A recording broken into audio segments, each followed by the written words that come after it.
Ayun na nga, ayun, ayaw talaga paawat ng bibe fever. Talagang kahit saan may makikita ka pa rin may suot na bibe sa ulo. Tamang-tama yan. At yung bibe ko special dito kasi may ribbon. May pa-ribbon. cute Sa yan. babaeng bibe. Nakakaliw talaga. Tingin nyo. Oo naman, look at that. Bibe, Oh. quack. Yes. Pero mga kapuso, sina Chef JR and of course Shuvi from Bibe sa ulo to real life Bibe. Ang binisita nila ngayong umaga. Look at Oh, them. yes. Cute At naman ito, yan. nagpadala pa sila nito mga itlog na maalat pang almusal. Thank you so much, guys. Ang sarap naman ito. Ulam na lang at saka kanin ng kulang. Oo, magandang umaga, Chef. Shuvi, kumusta naman diha? Kamusta mga bibe? Brother! Ay, mga Bisaya Hello! kasi. A blessed morning sa inyo dyan! Yes, Ma'am Suzy, Brother Mateo, and sa inyo mga kapusong nanonood. At tuloy-tuloy pa rin ang ating BBO Itik Food Adventure dito sa San Luis, Pampanga. Dahil nga, the BB Fever is on! Ganon kainit ngayon kasi ultimo yung mga kasama nating kapuso dito, may mga nakasuot ding clip, Shuvi, di ba? Oo, tama ka dyan, Chef. Maayong buntag sa tanan, pati sa studio na ako namin dugunit na rin itik. Pero totoo nga, naku, ibang-iba. Perfect na perfect ang pinuntahan natin this morning dahil kabanding natin ang mga real life.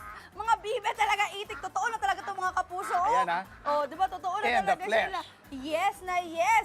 At mamaya kasama natin, malalaman natin kung paano hina-harvest ang mga itlog nila. Balita ko, meron silang 10,000 itik Dami na nun. nandito sa lugar na ito. Imagine mo Sobrang na dami. gano'ng karaming itlog ng itik ang Naku, Chef. ma-harvest mo yun. Ako na mag-harvest Okay. ng iluluto mo. Ako Very na good. bahala. Oh, Itabi mo na. speaking, sige, ikaw na bahala dyan, Shuvi. Ako naman, magpupwesto na ako at ipagluluto ko kayo ng napakasarap na almusal, ha? Shuvi, go Shuvi!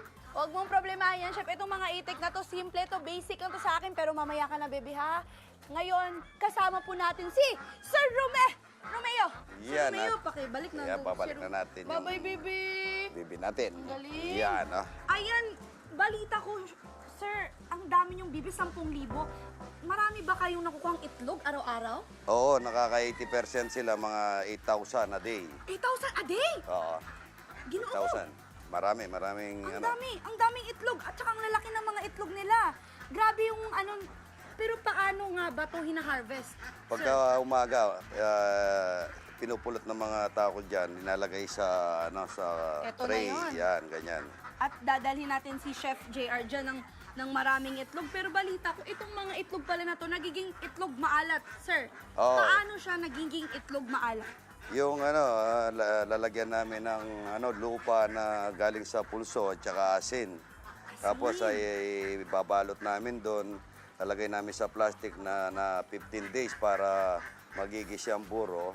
At ay lalaga namin ng 4 hanggang 6 na oras na yung hindi ganong mainit ang tubig para dahan-dahan.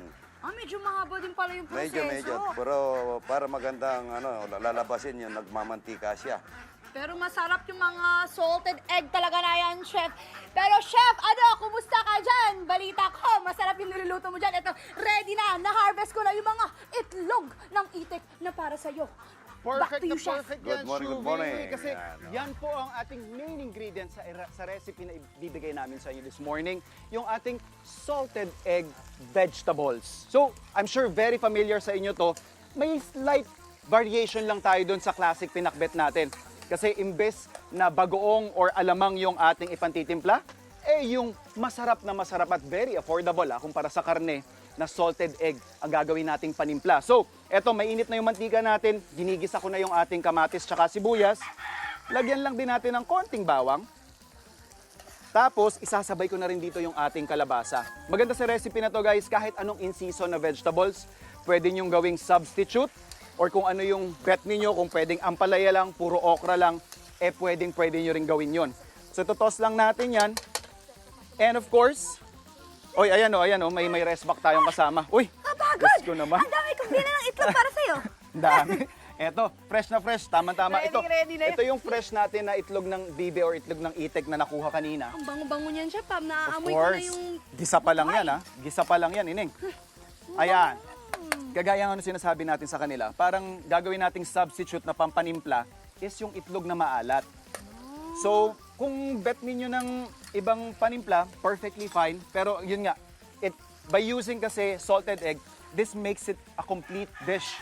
It makes it more authentic. Authentic. Dahil real talagang Yes, real ma'am. ang ginagamit mong ingredients, And chef. fresh from the farm. 'Di ba? Tama So kayo. dudurugin lang natin yan. Anong matutulong ko sa'yo, chef? Anong kailangan mo pa, I-ready chef? mo ang iyong tiyan at mamaya lalaban tayo tiyan ng lang pala. Ito, chef. kainan. Ayan, please, lagay mo na yung ibang mga gulay natin. So nilagyan ko rin din siya ng tofu, just in case na bet ninyo. And pwede na nating isabay yan, Shubi. Yan, sabihin na yan. Ayan. So meron tayong ampalaya at saka okra dito.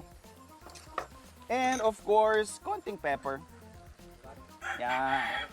So more or less, siguro this will be cooked for about 5 to 8 minutes. Depende sa preference niyo kung gusto niyo ng mas mushy yung inyong squash, edi mas matagal. Pero pag gusto niyo mga half cook, mga 5 to 6 minutes, pwede na ito. Healthy yan, Yes, chef. ma'am. Tapos meron pang tofu.